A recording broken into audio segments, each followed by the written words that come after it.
혹시 기억하고 싶지 않은 과거들 하나씩은 있지 않으신가요? 저는 잊으려고 해도 잊혀지지 않는 기억들이 있어요. 이번에 심리 상담이 있어서 갔다 오는 길에 상담해 주시는 선생님께서 저에게 이런 말씀을 하셨죠. 애쓰지 않아도 시간이 지나면 무뎌질 수 있어요. 슬프면 울고 충분히 힘들어 하시는 것도 하나의 방법이 될 수 있습니다. 라는 말이었어요. 이 말을 듣고 집에 오는 길에 나의 이야기를 많은 사람들도 함께 나누는 건 어떨까 라는 생각에 용기 내 이 채널에 제 사연을 적어보았습니다. 그럼 저의 이야기를 먼저 살짝 해보겠습니다. 저는 엄마 아빠의 아주 늦둥이 딸이었습니다. 저희 부모님은 오랫동안 아이가 생기지 않아 걱정하시다가 정말 나이가 먹고서 제가 생기셨다고 해요. 그래서 제 졸업식 때 엄마 아빠가 오면 친구들이 할머니 할아버지야 라고 할 정도였으니까요. 저 때문에 염색도 늘 하고 싶긴 했어도 친구들 눈에는 저희 엄마 아빠가 당연히 너무 할머니 할아버지 같았겠죠. 그걸로 상처도 많이 받아서 엄마 아빠가 학교에 온다고 하면 괜히 오지 말라고 신경질 내고 그랬었던 기억이 나네요. 그런 학창시절과 함께 지방에 살던 저는 대학교를 서울로 오게 되었고 그때 처음으로 독립이라는 걸 해보게 되었어요. 처음엔 학교 기숙사에 들어갈까 하다가 뭔가 독립의 로망 이런 게 있었던지라 학교 근처 오피스텔을 부모님께서 전세를 얻어주셔서 감사하게도 4년 내내 월세 걱정 없이 살 수 있었죠. 그리고 제가 대학교 4학년을 졸업하던 해 저희 엄마가 암으로 돌아가시게 되었어요. 제가 그때 한참 학교 공부가 많았을 때였는데 엄마가 이미 병원에 갔을 땐 더 이상 손을 쓸 수 없을 정도였다고 하셨으니까요. 그렇게 엄마가 돌아가시고 이 세상에 남은 건 아빠와 저뿐이었어요. 대학교를 졸업하고 서울에 취직을 꼭 하고 싶었던 저였지만 혼자 있던 아빠가 걱정되어 다시 내려와 지내다 좋은 회사에 취직하게 되어 열심히 회사 생활을 했었어요. 회사를 다니면서 그때 함께 스터디했던 친구들과 모여 모임을 갔는데 그때 한 남자분이 저에게 호감을 표시하더군요. 그 남자분은 옛날부터 저를 마음에 담아두셨는데 제가 이런저런 일들이 많아 괜찮아질 때까지 기다리고 있었다고 하더라고요. 그렇게 연애를 하고 결혼까지 꼬리내 지금은 부부의 연을 맺고 살고 있습니다. 하지만 결혼이란 게 생각보다 쉬운 일이 아니란 사실을 너무 전 일찍 깨달았을까요? 시어머니 되실 분이 저에게 따로 전화가 와서 그러시더군요. 아빠 혼자 혼주석에 앉는 게 마음이 걸리는데 혹시 앉으실 분 있냐고요. 그래서 없다라고 말씀드렸는데도 한번 찾아보고 그래도 혼주석을 비워두는 건 좀 그런 것 같다면서 얘기하셨습니다. 이 얘기를 차마 아빠한테 직접 할 수 없어서 이야기를 못하고 있는데 아빠가 저에게 먼저 엄마 빈자리에 네가 괜찮다면 이모가 앉으면 어떻겠냐고 물어보셨어요. 괜히 아빠의 마음속에 상처를 드리는 것 같았지만 이모가 혼주석에 앉기로 했고 결혼식은 그렇게 무사히 끝나게 되었습니다. 결혼 생활은 제가 상상했던 것 이상으로 더 많은 희생이 따르는 걸 왜 저는 알지 못했을까요? 결혼하고 난 후 시할아버지 첫 재산은 며느리가 지내는 거다. 너는 우리 집 귀신이다. 라고 하는 어머님의 말에 혼자 장보다 제사음식을 다 만들어가고 매일같이 밥 먹고 가라고 부르시는 시부모님 때문에 저는 회사 끝나고 집이 아닌 시댁으로 향해야 했지요. 처음 몇 달은 그래도 결혼의 일부분이다 라고 생각하고 넘기려고 했지만 시간이 지날수록 저에게는 시댁은 더 이상 가족보다는 저를 종으로 보는 듯한 느낌을 더 많이 받을 수밖에 없었습니다. 항상 시어머니의 저희 집 한부모 타령은 늘 저를 위축되게 만들었고 늘 당당했던 저였지만 어느새부턴가는 위축되어 있는 모습만 남게 되더군요. 그러다 남편네 형, 아주버님의 결혼 소식이 들려왔어요. 오랫동안 결혼하지 않아 시댁에서 전전긍긍했는데 이번에 좋은 혼처가 있어 잘 돼서 결혼한다고 했죠. 근데 저도 몰랐는데 아주버님 결혼식에 저희 아빠도 오는 게 A라고 하더라고요. 남편에게 아빠에게도 말해야겠다 하니 남편이 청첩장이랑 해서 자기가 직접 말씀드리고 모시고 가겠다라고 했죠. 오랜만에 아빠 얼굴을 볼 생각을 하니 조금은 고단한 시댁 생활이 힘들지가 않았네요. 아주버님 결혼식 전날 갑자기 시모가 저를 따로 보자고 연락이 와서 갔더니 저에게 하시는 말이 아니 너네 아빠 있잖아. 내일 결혼식에 혹시 초대했니? 네. 그이가 아빠한테 말해서 내일 같이 모시고 오기로 하셨어요. 아 그럼 내일 너네 아빠에게 오지 않아도 된다고 전해라. 네? 왜요? 아니, 너 형님 되실 분 집안이 정말 장난 아니게 체력가 집안이라고 하더라. 우리도 거기에 맞추려고 얼마나 노력했는데 너희 아빠가 조금 행색이 서울분 같지 않으시잖니. 그리고 굳이 안 와도 될 것 같다. 어머님, 무슨 말씀을 그렇게 하세요? 아니, 내가 뭘 틀린 말을 한 것도 아니잖니. 괜히 사돈댁에서 격 떨어진다고 생각하면 어떻겠니? 그래서 일부러 호텔 결혼식에 지인들도 웬만해서 조금 돈 있는 사람들만 따로 성수장 보냈는데 너 거기 호텔 식사가 얼마인 줄 알아? 그냥 너네 아빠는 돈이나 좀 내라고 하면 될 것 같다. 내일 빨리 일어나야 하니 그렇게 알고 내일 보자. 그리고 덧붙이는 말에는 저에게 남편에게 이런 말 하지 말라고 했어요. 괜히 네가 말하면 모자 사이에 싸움밖에 더 일어나겠냐고요. 네가 알아서 잘 처신해야지. 그것도 네 몫이라고요. 이렇게 된 이상 아빠를 모시고 오는 건 더 이상 의미가 없을 것 같아 남편에게는 아빠가 편찮은 채서 올라오기 좀 힘들다고 말하고 아빠한테는 소규모로 진행되는 예식이라 아빠까지 오면 시댁에서 죄송하다고 다음에 뵙자고 한다고 둘러대었어요. 아빠는 그래도 사돈총과 결혼하니 부조금을 꼭 하신다고 하시길래 아빠 이름으로 해서 냈어요. 결혼식 당일이 되고 호텔에서 결혼식을 올리는데 호텔 결혼식 대관료와 식대만 해도 정말 헉하는 소리가 날 정도로 금액이 나왔더라고요. 어차피 제가 될 거 아니니 그렇게 결혼식을 마치고 집으로 왔어요.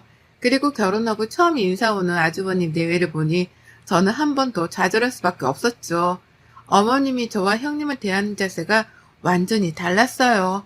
제가 오면 바로 부엌으로 와서 이것저것 시키기 바쁜데 형님이 오면 아무것도 할 필요 없다고 앉아있으라고 하니깐요.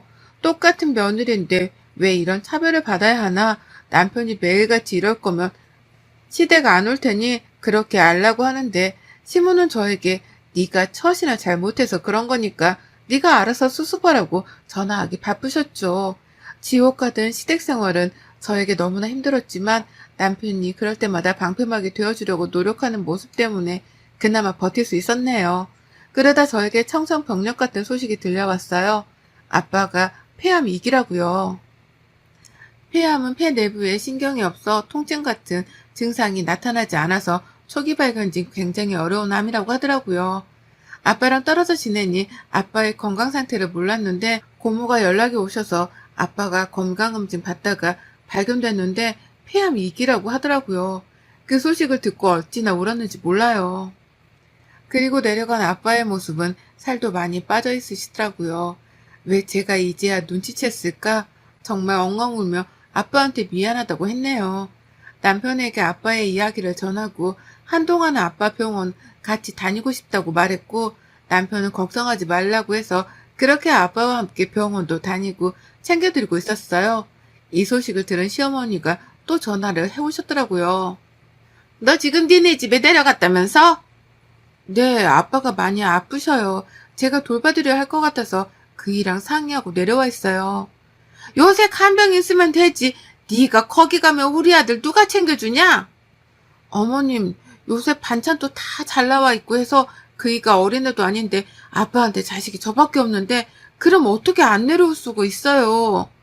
아, 아니 그건 알지만 내 아들 밥 굶기고 어떻게 살라고 라고 하시는데 그냥 뒤에 말은 듣지도 않고 끊어버렸어요. 그 뒤로도 시어머니는 자주 전화가 왔지만 그때마다 네네 하면서 끊기 바빴고 저는 병원에서 수술을 해야겠다는 이야기를 듣고 아빠가 수술이 잘 되는 것만 집중하기로 했어요. 그렇게 아빠는 수술을 하셨고 수술의 경과가 좋지 못하다는 선생님의 말씀에 저는 또 한 번 더 좌절할 수밖에 없었어요. 몇 달 정도 더 투병 생활을 하시다가 결국에는 호스피스 병동으로 옮기셨지만 곧 며칠 남지 않았다는 말에 저는 하루에도 몇 번씩 눈물을 참고 아빠를 보아야 했죠. 마지막은 남편도 회사에 휴가를 내고 같이 셋이 시간을 보내면서 아빠가 좀 체력이 있을 때 엄마한테도 많이 다녀오고 할 걸 그러지 못한 게 너무 한이 되더라고요. 아빠가 죽으면 꼭 엄마 옆에 함께 있고 싶다는 간곡한 바람에 두 분이 함께 꼭 있기를 바라며 장례를 준비했습니다. 마지막 하는 아빠의 길에는 저와 남편이 있어 외롭지 않다며 저에게 편지 하나를 건네주셨는데요. 그 편지를 읽은 저는 소리내어 올 수밖에 없었어요. 사랑하는 내 딸, 네가 처음 태어난 내 품에 안길 때가 엊그제 같은데 네가 이렇게 커 남편과 함께 있는 모습을 보니 그저 행복할 따름이구나. 아빠가 많이 부족해. 아빠도 아빠가 처음이라 너를 많이 서운하게 한 것 같아 늘 가슴에 남는단다. 아빠가 먼저 가는 일에 너무 슬퍼하지 말았으면 한다. 앞으로는 더 멋진 인생을 살기 바라는 아빠의 마음을 늘 기억해다오. 사랑하고 또 사랑한다. 편지의 한 부분으로 아빠는 끝까지 제 걱정만 하시다 돌아가셨어요. 그렇게 남편을 품에서 꺼이꺼이 울다 남편이 마지막 가시는 길에 우리가 웃는 모습으로 보내드리자고 했고 저희 아빠는 그렇게 돌아가시게 되었습니다. 장례는 3일장으로 지내기로 했고 남편은 저 대신 분주하게 돌아다녀야 했죠. 그렇게 시댁에도 아빠의 부고 소식을 전해드렸는데요. 어머님이 갑자기 저한테 처음으로 미안하다는 말을 하시더군요. 얘야, 이번에 아빠가 그렇게 되고 나서 얼마나 상심이 컸니? 가족들이랑 다 같이 장례식에 가봐야 하는데 글쎄 네 시할머니가 편찮으셔서 거기에 가봐야겠더라. 곧 오늘 내일 하신다고 하는데 자리를 비우기가 힘들구나. 정말 내가 미안해서 어쩌니? 어머님 말씀에 물론 서운하긴 했지만 남편의 시할머님도 나이가 많으신지라 곧 돌아가실 수도 있다고 하니 제가 뭐라고 서운하다고 이야기하기가 그렇더라고요. 그래서 이해한다고 했어요. 3일로 치러진 장례식이 끝나고 집에 가서 아빠의 유품들을 정리하는데 이런저런 생각에 또 한 번 눈물이 나더군요. 이제 정말 나는 부모님이 없구나 라는 생각도 들곤 했는데 고모들과 이모들이랑 남편이 옆에 늘 든든하게 있어주셔서 그나마 버틸 수 있었던 것 같아요. 이것저것 아빠 유품 정리하고 집으로 올라오니 또 산 사람은 다시 일상생활을 시작해야 했지요. 아빠를 잊기 위해서 더 바쁘게 살아가고 있었어요. 주말에는 또 푹 쉬고 그렇게 살다 보니 시간이 또 훌쩍 가더라고요. 그러던 어느 날 하루는 집에 누워서 인스타를 보고 있는데 제 추천 친구의 형님 인스타가 뜨는 거예요. 그래서 한번 들어가서 차근차근히 인스타를 넘기는데 몇 달 전에 해외에 다녀온 것 같은 사진들이 있더라고요.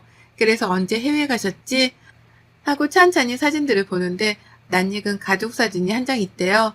시어머니, 시아버지, 큰 아주버님, 형님 이렇게 해외에 놀러가서 찍은 사진이더라고요. 또 언제 놀러가셨지 하고 날짜를 보는데 그 날짜가 저희 아빠 돌아가신 다음 날이었어요. 그러니 알고 봤더니 시할머니가 아프신 건 거짓말이었고 패키지 여행으로 해외에 형님네랑 놀러 가려고 저한테 거짓말을 한 거였죠. 그 사진을 보는 제 분노는 정말 하늘 끝까지 치솟았고 도대체 어떻게 해야 이 분노를 가라앉힐 수 있을까 싶었어요. 우선 남편에게는 미안하지만 이 사실을 숨겼고 그때부터 차근차근 준비했어요. 그러다 때가 왔죠. 아주버님이 회사를 때려치고 사업을 하고 싶다고 난리를 치는 바람에 형님이랑 아주버님이랑 대판 싸웠나 봐요. 형님네 친정에서 돈을 보태줄 수 없다고 하고 시댁에서는 형님한테 아주버님은 회사원보다 사장이 더 어울린다면서 네가 좀 밀어달라고 하는데 형님은 아랑곳하지 않고 있었겠죠. 근데 아주버님이 형님과 상의도 없이 집 담보대출을 받아서 어디 투자를 했던 것 같아요. 나중에 알게 된 사실이지만 그 투자금 받은 회사가 유령회사라 거의 3억 가까이 사기를 당했더군요. 그때부터 시어머니는 형님한테 발이 되게 빌더라고요. 당장 집까지 담보대출 받아서 아주버님이 형님한테 제발 친정에서 장인어른한테 돈 좀 빌리자고 하는데 참 형님네 집이 부자? 재력가? 라고 하더니만 실상은 거지 그 자체였어요. 벌써 회사는 거의 폐업하는 수준이었고 형님 결혼할 때 결혼비용도 시댁에서 대출받아서 다 내주었나 봐요. 형님네 친정에서 아주버님 외제차 뽑아줬다고 했는데 그것도 알고 봤더니 그냥 렌트였고요. 옛날에 잘 산 건 맞았는데 지금 코로나 때문에 회사가 어려워서 문 닫을 위기였는데 형님은 여우 같아서 말 안 하고 공주대접 받으려고 했겠죠. 이제 돈 나올 구멍이 없으니 남편한테 전화해서 빌려달라고 쌩 난리를 치더라고요. 그래서 남편은 우리도 돈 없다. 어디 가서 돈 빌리냐. 형수님네 돈 많이 번다고 우리 와이프까지 무시할 땐 언제고 이제 와서 돈을 빌리냐. 진짜 형 뻔뻔하다고 했나 봐요. 근데 이제 저한테까지 어머님이 전화를 해오더라고요. 형님이 집 넘어가면 너랑 이혼할 거라고 난리를 치니 저한테 돈 좀 어떻게 해달라고요. 그래서 저는 그이가 절대 안 된다고 하니 저 말고 다른 분을 소개시켜 드릴게요. 그분한테 한번 말씀해 볼게요 했어요. 아빠 친구분이신데 지방에서 굉장히 유력한 재력하셔서 아마 3억 정도는 충분히 되실 것 같아요. 그리고 나서 그분한테 3억을 빌렸다고 하더라고요. 이자가 좀 세긴 한데 어쩔 수 없으니 급한 불이라도 끈다고요. 근데 당연히 사금융이니까 이자가 셀 수밖에 없잖아요. 그랬더니 또 시어머니가 전화를 해와서는 저희 아빠 친구이면 우리 가족인데 이자 어떻게 좀 싸게 안 되냐고 말 한번 해줄 수 없겠냐네요. 그래서 없다. 제가 무슨 힘이 있어서 그러겠냐. 그분한테 직접 이야기하셔라. 라고 했더니 지금 돈 빌리고 몇 달 이자를 밀리셨나 봐요. 그 이자랑 원금까지 하려니 아주 미쳐버리겠죠. 더 이상 다른 데서 대출도 안 나오고 우선 집이야 넘어가는 거 막았다고 쳐도요. 그랬더니 남편이 시어머니한테 아, 엄마, 형 집 팔라고 해. 팔아야 빚을 갚지. 라고 하니 지금 그 집도 대출이 아주 많이 들어가 있기도 하고 부동산 시장이 좋지 못해서 나가지도 않나 봐요. 그리고 남편에게 지금까지의 이야기를 다 털어놓았어요. 시어머니가 저한테 지금까지 한 행동, 우리 아빠 장례식에 모든 가족들이 다 해외여행 가려고 안 온 것 등등이요. 그리고 나서는 이야기했어요. 여보, 아마 조만간 아주버님네랑 어머님, 아버님 집 경매로 넘어갈 수도 있어. 라고요. 그게 무슨 말이야? 어머님이 빌려가신 3억에 대한 이자랑 원금을 못 갚아서 아마 경매로 넘어갈 것 같아. 남편의 한숨과 함께 미안하다는 말로 이야기를 마무리했어요. 그 이후 갑자기 시댁에서 오라고 하길래 당당하게 갔죠. 저보고 그 사람한테 이야기해주면 안 되겠냐 사정사정 하시길래 안 그래도 제가 여기에 그 사장님 불렀으니 이야기해보셔라. 고맙다 고맙다 연신 굽신굽신 하더라고요. 사장님이 오시고 지금까지 원금이랑 이자에서 도다지가 밀리셨다. 앞으로 더 밀리면 경매에 넘어갈 수밖에 없으니 각오하셔라. 어머님은 계속 한 번만 봐주면 안 되겠냐. 지금 너무 돈이 부족해서 곧 마련한 대로 주겠다. 라고 하시더라고요. 근데 어머님, 그 봐달라는 말은 제가 아니라 며느리한테 하셔야 할 것 같은데요. 네? 그게 무슨 말인지. 아니, 저는 돈을 가지고 굴리는 사람이지 이 돈이 제 돈이라는 말씀은 안 드렸잖아요. 그럼 누구 돈으로 빌려주신 거예요? 지금 당신 앞에 서 있는 사람한테요. 라고 하니 어머님은 저를 보더니 어떻게 된 거냐고 쌩 난리를 치셨습니다. 사실 저희 아빠는 지방에서 굉장히 유명한 분이셨습니다. 아빠의 직업이 사실 싫은 적도 많았는데요.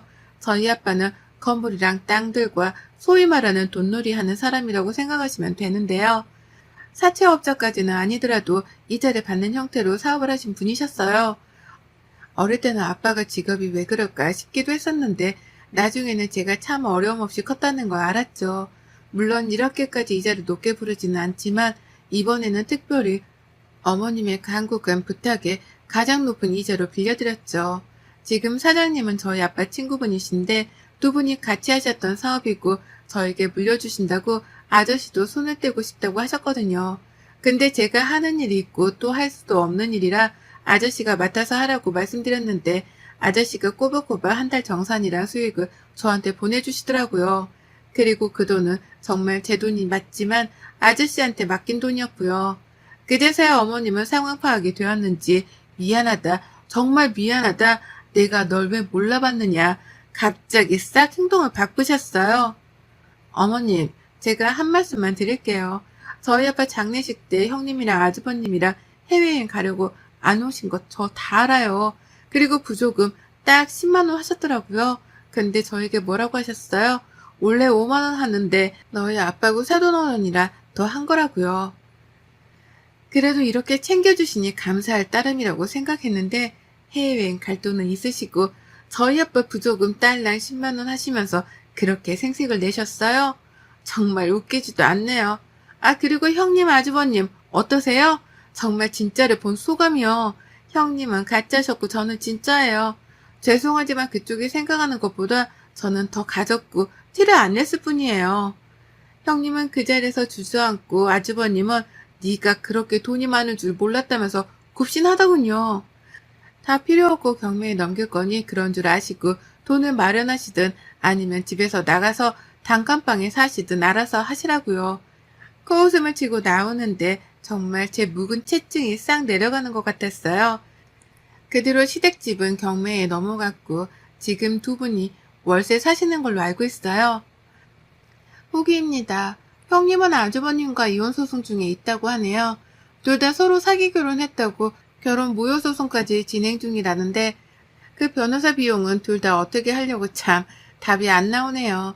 그리고 저는 이렇게 된 이상 남편이랑 더 이상 살아도 남편이 저를 보면서 늘 힘들어할 것 같아 이혼하자고 했지만 남편은 자기 부모님과 더 이상 연애 이어가지 않겠다고 하더라고요.